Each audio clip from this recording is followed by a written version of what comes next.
The day my father-in-law looked me in the eye and said, "You were never good enough for this family," was the same day I found out he'd already signed the papers to have me removed from the company. I didn't yell. I didn't cry. I just stood there in the middle of their living room. The one with the cream-colored carpet my wife always made me take my shoes off before walking on. And I thought about the 7 years I'd poured into that man's business. 7 years. I'd started at Mercer & Sons Landscaping when I was 24, fresh out of a community college horticulture program with a beat-up Toyota Tacoma and about $300 in my checking account. My wife, Angie, was my girlfriend back then. Her father, Big Roy Mercer, had hired me because she asked him to. I always knew that. What I didn't know was that he'd never let me forget it. I learned every corner of that business from the ground up. Literally. I ran crews in 100-degree August heat across suburban Georgia, learned irrigation systems, tree removal permits, commercial bid submissions. By the time Angie and I got married, I was managing 12 crews and nearly 2/3 of the company's annual contracts. Roy barely came in before 10 anymore. Her brother, Scott, who'd been handed the operations director title the year before like it was a birthday gift, mostly spent his mornings on the golf simulator Roy had installed in the back office. I told myself it was temporary, that Roy would see what I was building, that one day he'd recognize I was the one keeping Mercer & Sons alive, while his actual son drove a company truck to Waffle House 3 times a week and called it a client meeting. I was wrong about that. The morning it happened was a Tuesday in March. I remember because I'd been out since 6 dealing with a crew supervisor problem on a hospital contract, one of our biggest. I'd fixed it. I'd driven back to the office feeling good, the kind of tired that comes with actually earning something. I walked in through the side door, and Roy was sitting in the conference room with Scott and the company's attorney, a man named Patterson's, and never seemed to blink enough. They'd been waiting for me. Roy slid a folder across the table without standing up. Inside was a separation agreement with my title, my salary, my access to everything. Terminated, effective immediately. The reason listed was restructuring. "You're doing this," I said. I didn't make it a question. "The company is going in a different direction," Roy said. "Roy." I looked at him. "I saved the Hendricks County contract 3 weeks ago because Scott forgot to file the renewal paperwork. I have emails." Scott studied his coffee cup. "Angie knows?" I asked. Roy's jaw tightened. "Angie agrees this is best for the family." That was the sentence that hit me somewhere I didn't have a name for. Not because I was surprised. I'd felt the distance between us growing for months, the way she'd stopped asking about my day, the way she'd started having dinner with her parents on nights she used to come home. But hearing it said out loud, in that room, with Patterson's pen hovering over a notepad, that was different. I didn't sign anything. I walked out. I sat in my truck in the parking lot for probably 20 minutes. My phone buzzed a few times. I didn't look at it. I drove to a McDonald's on Route 20 and ordered a large coffee and sat in a booth by the window and tried to figure out what I actually had. I had my truck, a personal checking account with a little under $4,000, my tools, and a voicemail from my grandfather's old neighbor in upstate South Carolina, a woman named Beverly, who'd been trying to reach me for 6 weeks about a property matter. I hadn't called her back yet. I called her back that afternoon. My grandfather, James Whitaker, everybody called him Pop, had passed the previous fall after a short illness. I hadn't been able to take much time off work to deal with the estate. Pop had never married after my grandmother passed, and my own father had been out of the picture since I was 9, so it had fallen to me to handle the paperwork. There wasn't much, or so I thought. A modest bank account, some personal effects, and a piece of land. Beverly told me, in the careful way older women share difficult news, that Pop's property, a 14-acre parcel on Lake Hartley, had been sitting vacant since he passed. She'd been keeping an eye on it as a favor. There was a cabin on it, had been in the family since the 1960s, and it had been sitting empty, unlocked in some places, for going on 8 months. "It's not in great shape, Hon," she told me. "I won't lie to you, but it's yours if you want it. He left it to you clean. No liens, no debt, I've got a copy of the probate documents here if you need them. I told her I'd be there by Friday. I showed up Thursday night. The drive from Metro Atlanta to the Lake Country near Greenwood, South Carolina takes about 2 hours if you don't hit traffic. I drove it in the dark with the windows down and the radio off, and I thought about Pop the whole way. He used to take me fishing out on Lake Hartley in the summers when I was a kid. I'd stay with him for 2 or 3 weeks at a time while my mother worked double shifts at the hospital. He taught me how to read the water, how to clean a fish, how to swing a hammer straight. He was the kind of man who fixed things himself because he genuinely believed that was what you were supposed to do. I turned onto the gravel road off County Road 44 just after 10 at night. The headlights swept across the front of the cabin, and I had to breathe through my nose for a second. It was bad. The front porch had partially collapsed on one side. The cedar siding had gone dark gray with moisture and age, and in the beam of my headlights I could see the shingles on the roof had gone patchy, some missing entirely, some curled up at the edges like old paper.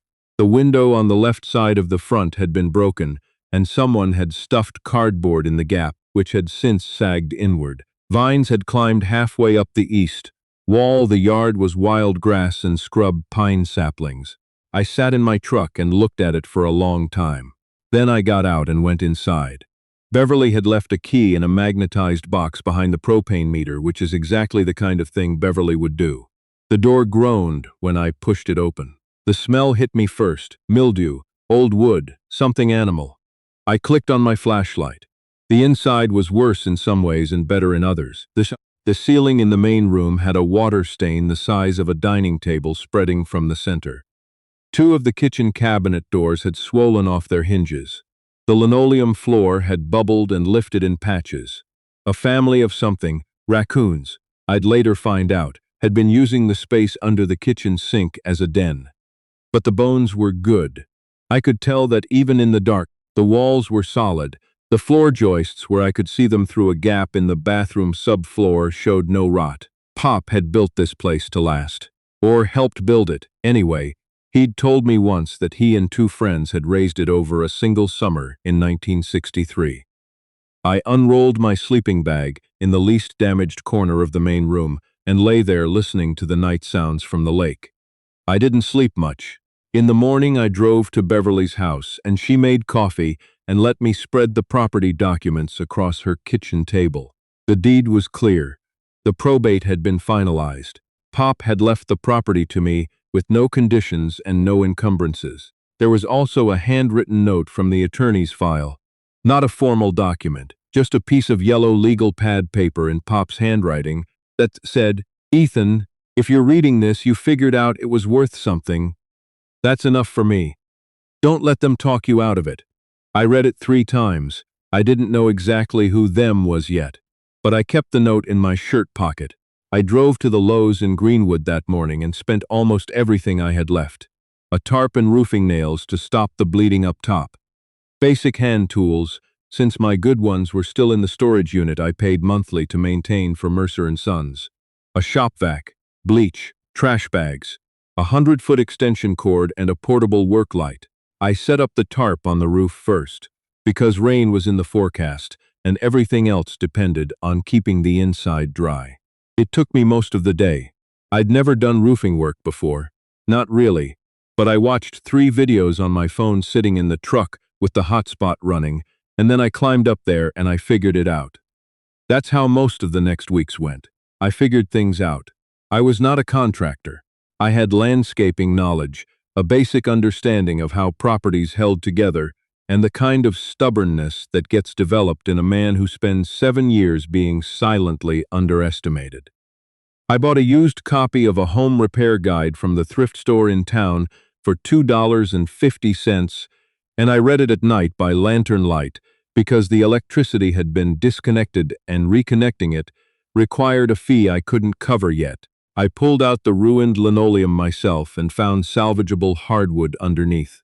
I tore out the collapsed section of porch, stacked the good lumber to reuse, and hauled the rest to the county dump in 3 trips. I got the raccoons out humanely. A trap from Beverly's garage, relocated them to a wildlife area about 8 miles up the road, and then sealed the crawlspace access properly. With hardware cloth I cut and shaped myself. I stopped counting the hours. It didn't help to count them. Angie called once, about 2 weeks in. It was a Sunday evening and I was sitting on the repaired porch watching the light go off the lake. She said she wanted to talk about the next steps with the separation agreement. Her voice was careful the way voices get when someone has been coached. "I'm not in Atlanta right now," I said. A pause. "Where are you?" "Pop's place. Up on the lake. That old cabin." She almost laughed. "Ethan, that thing is falling apart. What are you even doing there?" "Fixing it," I said. She didn't have much to say after that. We stayed on the line for another minute or two, and then she said she'd have her attorney contact me and hung up. I put my phone face down on the porch rail and watched the last of the light go. I was 5 weeks in when I got to the master bedroom. I'd been saving it, honestly.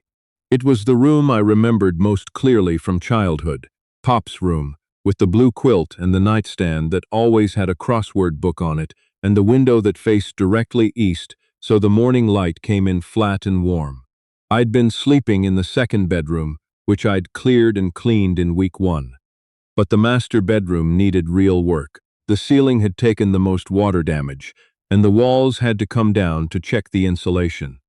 I started at the far wall, the one that ran along the back of the house, facing the lake. I noticed it when I'd gotten about 6 feet of drywall stripped. There was a gap. Not a flaw, not settling, a deliberate gap, about 8 inches of dead air where there should have been exterior wall. I stopped and looked at it. The framing didn't make sense for that section.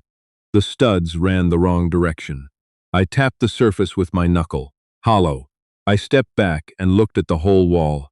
It was maybe 4 feet wide, the false section, floor to ceiling. Perfectly finished. No seams that would give it away unless you were already standing inside a torn-up room looking at the bones of everything. I thought about Pop's note. "Don't let them talk you out of it." I got my pry bar.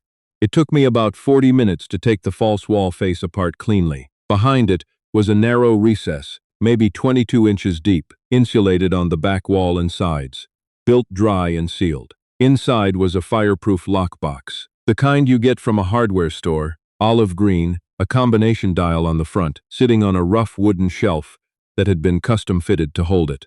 I sat down on the floor. I sat there for a while. I didn't have the combination. Pop had never mentioned this, not once, in all the summers I'd spent at this cabin, in all the phone calls and visits over the years. I turned the box over. Scratched on the bottom, barely visible in the work light, was a sequence of numbers in Pop's handwriting. His fishing license number from 1987, I knew it because he'd told me the story a dozen times. The day he caught a record bass and couldn't prove it because he'd left his wallet in the truck. He'd memorized that number from then on. Quoted it like scripture. 471-009-44. I tried it. The box opened. Inside was a letter sealed in a plastic zips bag, a small notebook with a rubber band around it, and a manila envelope. I opened the letter first. It was dated 4 years earlier, which meant Pop had written it when he was still healthy, when he'd still been driving himself to the hardware store and beating Beverly at gin rummy on Tuesday nights. "Ethan, if you found this, you did it. You fixed the place up enough to get to this wall, which means you needed it, and you didn't quit. I knew you wouldn't. I've watched you your whole life, and you have never once taken the easy way, even when it cost you. I need to tell you some things I should have said out loud. About the property, about your grandmother's family, and what was left when her brother Howard passed. Howard Langley, your great-uncle, who you never met, because your grandmother and her brother had a falling out before you were born. Died in 2019 and left no children. His estate included something your grandmother was entitled to from their father's original land division back in 1961. Howard had been sitting on documents proving that for nearly 60 years without acting on them. When he died, his estate attorney reached out to me because I was the last surviving member of that generation. I didn't tell your father because your father isn't someone you tell things to, and I didn't tell you yet because you weren't ready. You were still trying to prove yourself to people who had already decided what you were worth. The notebook has the details. The manila envelope has the documents. Take them to an attorney, a real estate attorney, not a family friend, and do exactly what they tell you. You earned this, son, not because you found it, because you stayed. Popeye read the letter 4 times. My hands were not steady. I opened the notebook. Pop's handwriting, careful and neat, filled about 40 pages. He'd laid out everything in the logical, methodical way he did everything. Dates, names, document reference numbers, a hand-drawn map of the original Langley land parcels in rural Saluda County. He'd even included a note on which county courthouse held the original plat records, and which state archive had the deed transfers from the 1961 division. The manila envelope held photocopies of documents. The original land division agreement between Pop's father-in-law and his 2 children, the letter from Howard Langley's estate attorney, and a legal opinion Howard had apparently obtained and then ignored, stating clearly that the remaining Langley heir, my grandmother, and by inheritance, me, had a valid claim to a 17-acre parcel in Saluda County that Howard had been leasing for agricultural use for decades without ever formally transferring ownership. 17 acres. In a county where land values had been climbing steadily for years because of people moving out of Columbia and Greenville looking for space. I sat in that half-demolished bedroom on the bare subfloor with the work light, throwing shadows up the stripped walls, and I tried to take it all in. Outside, I could hear the lake. A car passed on the county road, a quarter-mile away, headlights sweeping briefly through the window. I thought about Roy Mercer sliding that folder across the conference table. I thought about Scott in his office with the golf simulator. I thought about Angie's voice on the phone, careful and coached. And then I put everything back in the box, set it in the front seat of my truck, and drove to Beverly's house, even though it was 9:30 at night. She answered in her bathrobe and took one look at my face and put the kettle on. Beverly had known Pop for 30 years. She sat at her kitchen table and listened to me read Pop's letter out loud without interrupting. When I finished, she was quiet for a moment. He told me there was something in that cabin, she said finally. About a year before he got sick, he said, Beverly, if anything happens to me and Ethan needs help finding it, point him to the bedroom. I didn't know what it meant. I just remembered it. You pointed me to the cabin, I said. I pointed you to the cabin, she agreed. The following Monday, I drove back to Atlanta to meet with a real estate attorney. One I found myself through the State Bar referral service, someone with no connection to anyone I knew. Her name was Ingram, and she had an office in Decatur that smelled like printer toner, and she listened to everything I said with a yellow legal pad in front of her and did not appear to be impressed by anything, which I took as a good sign. She spent 2 days reviewing the documents. Then she called me and said, Mr. Whitaker, what you have here is legitimate. It'll take some work. There's a quiet title action involved, and we'll need to pull the Saluda County records. But the underlying claim is solid. Your great-uncle sat on valid rights for 60 years. Those rights transferred to your grandmother's estate, and from there to you. I asked her what the land was worth. She paused. The parcels in that area of Saluda County have been appraised recently because of a proposed solar farm development looking at agricultural land in that corridor. The going rate right now is around $12,000 an acre for cleared farmland. Your parcel has a mix, but conservatively. Another pause. You're looking at something in the range of $180,000 to $200,000. I was sitting in my truck in her parking lot. I didn't say anything. Mr. Whitaker, I'm here, I said. I'm here. Okay. I didn't call Roy. I didn't call Scott. I didn't call Angie that night, or the next, or the one after that. I drove back to the lake cabin and I finished what I'd started. It took me until the end of May. The roof got new shingles. I hired one helper for that part, a young guy named Davis who lived up the road and needed weekend work and turned out to be faster on a roofline than I was. The porch came back level and solid, new boards where the old ones had rotted, the original stone steps cleaned and reset.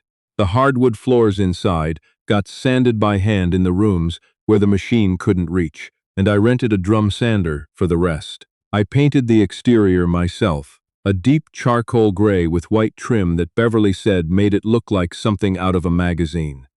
I fixed the east-facing window in the master bedroom last, replaced the glass, reglazed the frame, and the morning I finished, I sat in that room as the sun came up, and the light came in flat and warm exactly the way I remembered it. It looked like a home. It looked like something worth keeping. By the time Ingram filed the quiet title action, the paperwork from the original estate had been authenticated by two different document examiners. Howard Langley's estate had been closed without any other heirs coming forward to dispute the Langley land rights. The court process took about 8 weeks. I drove back to Atlanta twice for hearings and spent the rest of my time at the cabin, finishing details, restacking the old stone fireplace, clearing the dock of debris and rebuilding 2 of the sections that had given out. The day the title was officially transferred into my name, Ingram called me while I was sitting on the dock in the late afternoon with a beer and a fishing line in the water, just like Pop used to do. "It's done," she said. "You own it clean." I thanked her, hung up, sat there for a while. The lake was still. A great blue heron stood in the shallows about 50 yards down the bank, absolutely motionless, the way herons are. About a week later, Roy Mercer's attorney contacted Ingram about the divorce proceedings and made a comment that Roy had heard I'd come into some property and would I be interested in discussing a family arrangement. Ingram relayed this to me with the tone of a woman who had heard it all before and found it mildly tiresome. I told her to respond that I had no interest in any arrangement and that all further communication should go through her office. She did. I heard through a mutual connection, a former Mercer & Sons crew supervisor named Anthony who'd since moved to his own company, that Scott had been telling people I'd lucked into, something that should have stayed in the family. That phrase, should have stayed in the family, worked on me for about half an afternoon before I let it go. Scott Mercer had never once, in 7 years, called me family. The cabin sold in late June to a couple from Charlotte who'd been looking for a lakefront property.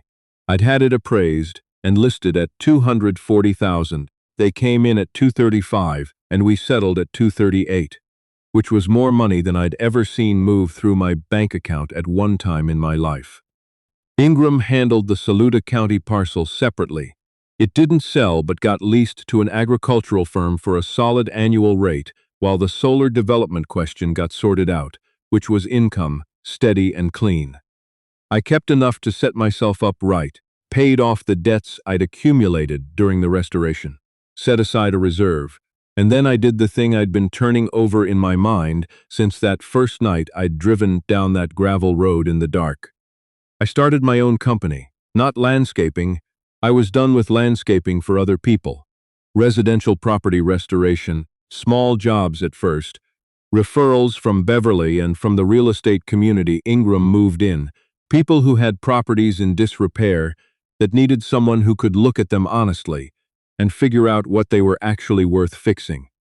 I was good at it. I already knew I would be. The morning I filed the LLC paperwork, I sat in a coffee shop in Greenwood with a copy of Pop's letter in my bag, the original, which I'd had preserved and framed but sometimes still carried with me, and I thought about everything he'd known that he never said. He'd known the Mercer family wasn't right for me, probably before I did. He'd known I needed to bottom out before I could build. He'd known I wouldn't quit on that cabin, the same way I hadn't quit on anything in my life that actually mattered to me, even when I probably should have quit on some things a lot sooner. You have never once taken the easy way, even when it cost you. I hadn't thought of that as a compliment before. I do now. Some mornings I drive out to the lake. There are other properties out that way I've been watching, a couple of parcels that have the same kind of quiet potential Pop's cabin had. And I park where the Whitaker driveway used to be and look at the water. The heron is usually there. I don't know if it's the same one, but it's always standing exactly the same way, patient, watching the water, waiting for the right moment and not a second before. I think Pop would have liked that.